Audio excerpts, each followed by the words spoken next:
سلام، اوس هم د 11 بجو خبرونه. د فاریاب پر شیرین تګاب ولسوالۍ د طالبانو ډلهییز برید په شا وتنبول شو. د 209 شاهین قل اردو قمندانۍ ویاند وایي دغه برید تېره شپه نږدې 9 بجې پیل او تر 12 بجې دوام وکړ چې په پایله کې 14 بریدګر وژل شوي او 19 نور یې ټپیان دي. په دې 3 ساعته نښته کې د ملي پوځ 2 سرتیرو هم خپل ژوند له لاسه ورکړی او یو کمانډو سرتیری هم ټپي شوی دی. 48 وسلوال مخالفین د هیواد په ختیځ کې د افغان او بهرنیو ځواکونو په بېلابېلو عملیاتو کې وژل شوي دي.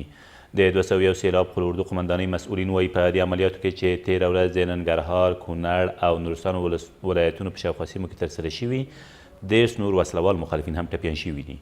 د سرچینې په وینا په دې لړ کې د سیمو اوسیدونکو ته زیان نه دی اوښتی. د امریکا د ولسمشر مرستیال مایک پینس په افغانستان کې د پارلماني ټاکنو د بریالي ترسره کېدو له امله افغان دولت ته مبارکي ویلې ده. ښاغلي پینس دغه مبارکي تېره شپه له ولسمشر غني سره په ټلیفوني خبرو کې کړې ده. د ولسمشرۍ ماڼۍ په ټویټر پاڼه کې راغلي چې د امریکې د ولسمشر مرستیال له ټاکنو 2 ورځې مخکې د کندهار د امنیه قمندان او ملي امنیت رئیس د وژل کېدو او د ټاکنو په ورځ د ولسي وګړو د تلفاتو له امله هم تسلیت ویلی دی. یو افغان کمانډو سرتیري د هرات په شینډنډ ولسوالۍ کې یو امریکایي سرتیری وژلی او 2 نور یې ټپیان کړي دي. یو امنیتي سرچینه د نوم د نه خپرولو په شرط ویلي دغه پیښه تېر مازدیګر نږدې 4 بجې رامنځته شوې ده. د سرچینې په وینا بریدګر وحید نومیږي او د امریکایي ځواکونو له لوري نیول شوی دی.